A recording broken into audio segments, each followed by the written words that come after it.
Hi everyone! Happy Fast Sunday. Derek is sleeping because that's what he does on Fast Sundays so that he doesn't think about how hungry he is. However, pregnant mamas can't fast, so I'm awake because I'm going to make dinner. My parents are coming over tonight, so you get to have cooking with Leisl today. Yay!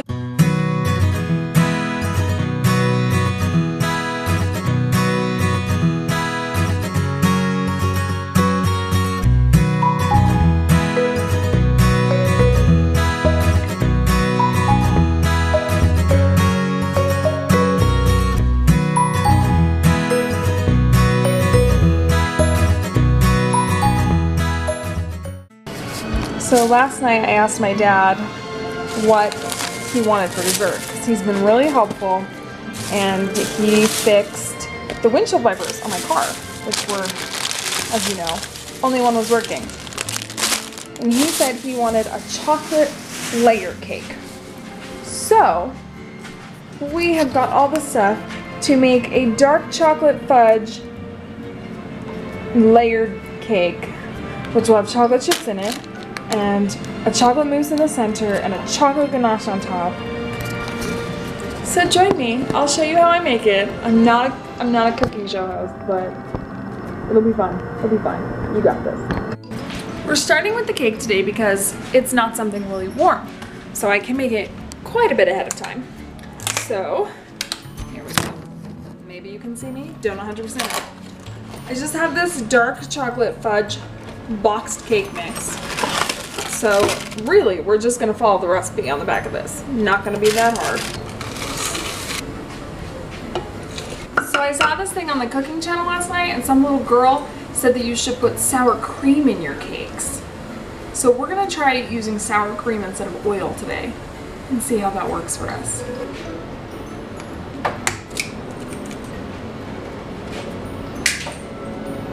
I missed.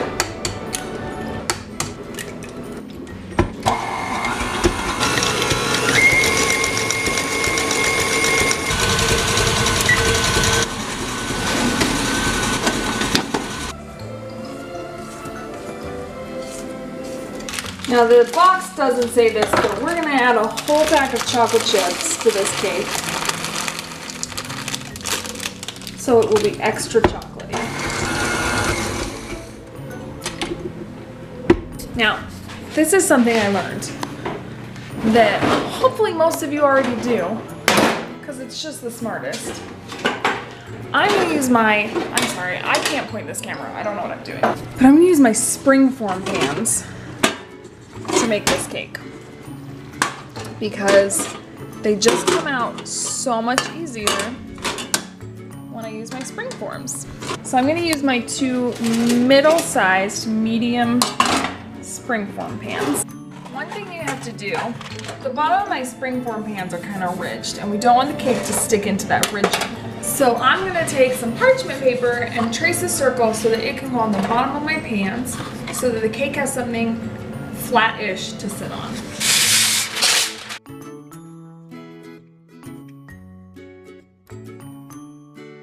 So now we have our parchment paper lining our pans. I'm still going to spray these because I figure better safe than sorry, and then we will divide the batter in half between them. Now another trick that I've learned over my many years of cake decorating is that your cake will only rise as high as the batter touches on the side of the pan. So I'm just gonna spread the batter in the pan, kind of up around the sides, so that my cake can grow as tall as the pan. And then of course you're gonna spread it back down so that it covers the bottom of the pan. And just make sure that you leave some of that batter up the sides of the cake pan. Now I'm gonna drop each cake pan maybe like 5 or 10 times to get all the air bubbles out.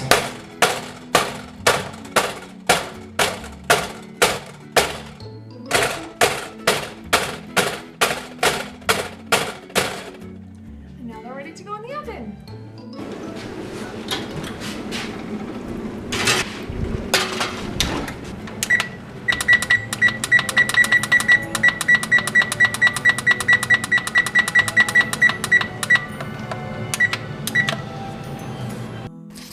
Both the cakes are out of the oven.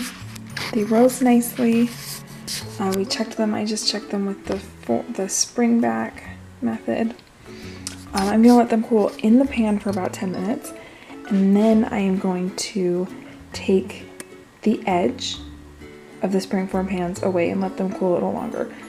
For what we're doing, they're gonna have to be not warm. So we'll just let those cool. So while the cakes are cooling, we're gonna do some extras to add to the cake. So to make this a really chocolatey cake, like I said, we're gonna fill it with a chocolate mousse and top it with a chocolate ganache. So I'm gonna start by making the chocolate ganache. So ganache is pretty simple. You usually just do cream, heavy whipping cream, and you boil it. The store didn't have any heavy whipping cream, so we bought half and half. So I'm just gonna boil 2 cups of half and half. And we're gonna boil that with half a stick of butter. So I usually like to cube my butter so that it will melt a little bit easier and combine into the half and half better. And make sure to stir it so that you don't burn your milk. So our milk and butter mixture is boiling. So what we're gonna do now is we're gonna add it to our chocolate chips. So let's get a bowl. So we'll put our chocolate chips in here. So it's a whole package of chocolate chips in here. I'm gonna pour the hot half and half and butter mixture over it, and then just stir it until all the chocolate melts. So I ended up adding another package of chocolate chips because it was really, really runny. So either do it with only 1 cup of the milk mixture, or you have to double your chocolate chips. So this is just about all melted, and then we're gonna put it in the fridge to let it cool and thicken some more. Now we're gonna make the mousse that goes into the center of our cake. We're gonna do that by just doing the instant pudding and Cool Whip. So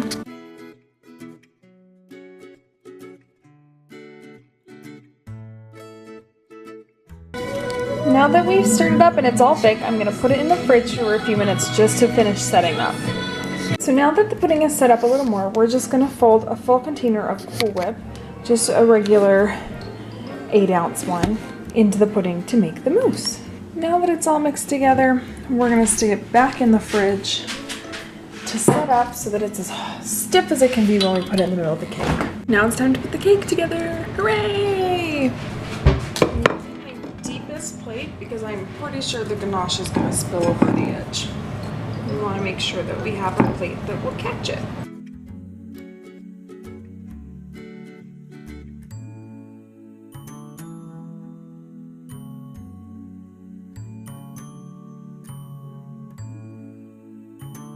So I had a ton of leftover ganache. I would definitely recommend only doing half. But here's our cake. Dripping, dripping with ganache. We're gonna put it back in the fridge and let it just chill until it's time to eat. First thing I'm gonna do is put in my brown sugar. So it calls for 3 tablespoons of brown sugar. And I like to put it in first so that I can pour the hot water over it and it will dissolve. So we do 3 tablespoons of brown sugar and a cup of warm water. I do my water about as hot as I would take a shower in. But I take pretty hot showers, so I guess take that how you will. So then the sugar will dissolve in the water a little bit, and we can put our yeast in to feed on the sugar. So it's 2½ teaspoons of yeast, and I just sprinkle that over my sugar water. And I'm just gonna leave that to feed on the sugar until it has all sort of bubbled up and risen, I guess is what it was. I don't know if you can see, but this is what you want your yeast to look like. All like bubbling up. So now we get to add the rest of the ingredients. So we're gonna add some salt, and that's just 1 teaspoon, and I'll be honest, I don't measure, I just kind of sprinkle. And then we're gonna add 1/4 cup of oil and 3 cups of flour. Now you just mix. We really like this recipe because we have a nephew who is dairy-free. He's allergic to dairy, so this has no dairy in it, but it's still really good and really easy.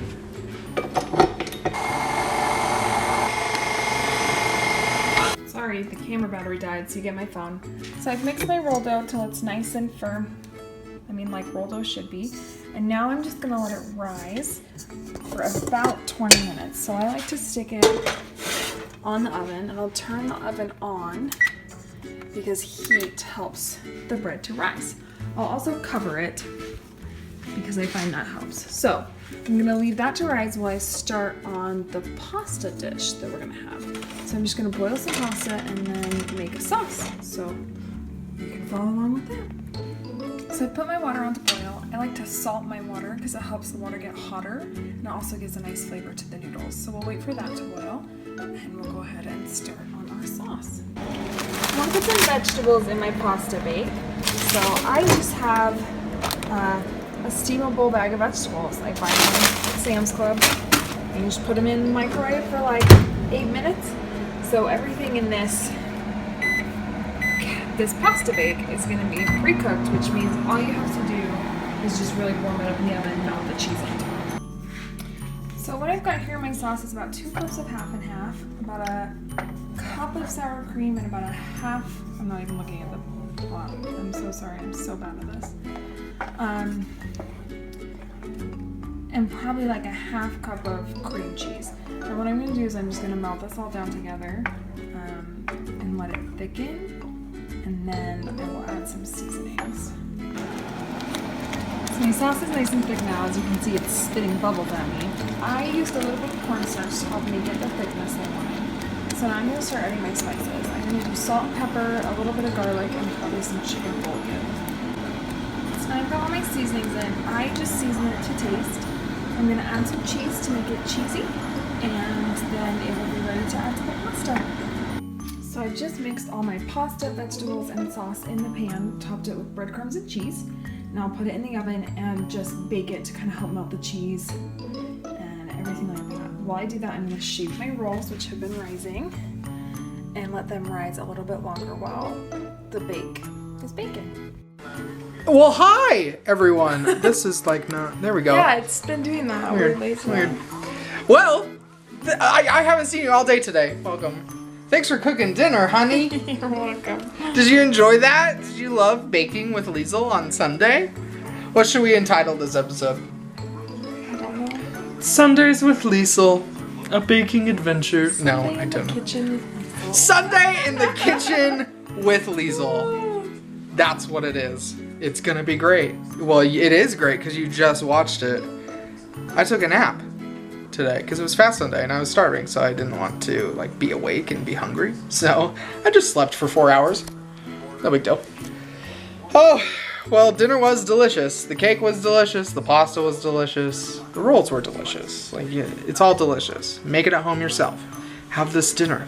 Let us know if you do, because that would be surprising if anyone is like, let's make that. It was good though. It was delicious. Good job, babe. Thank you. Okay, well, that's Sunday for you. Hope you enjoyed it. We'll see you tomorrow. School starts. First day of school. First day of school. Sorry, babe. I don't have to go back to school. I do, but I don't. I just teach. I go to school for a job. It's fine. All right. Have a great day. Hope you had a good Sunday. We'll see you tomorrow. Anything else you need to say? Nope. Okay, bye.